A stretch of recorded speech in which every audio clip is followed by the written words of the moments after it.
തൃശൂർ ചേലക്കരയിൽ കഴിഞ്ഞ ദിവസം നെൽപ്പാടത്ത് മരിച്ച നിലയിൽ കാണപ്പെട്ട ഉണ്ണികൃഷ്ണന്റെ മരണകാരണം ഷോക്കേറ്റതുകൊണ്ടാണെന്ന് സ്ഥിരീകരണം.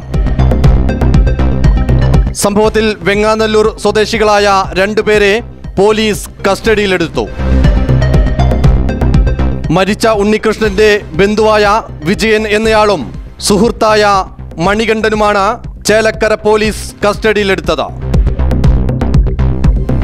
വെല്ലിങ്ങിപ്പാറ പ്രദേശത്തെ നെൽപ്പാടത്തോട് ചേർന്ന പറമ്പിലെ മോട്ടോർ ഷെഡിൽ നിന്നും വൈദ്യുതി ലൈൻ പാടത്തേക്ക് വലിക്കുകയും അതിൽ കാൽ തട്ടിയാണ് ഉണ്ണികൃഷ്ണന് മരണം സംഭവിച്ചതെന്നും പ്രാഥമിക നിഗമനം.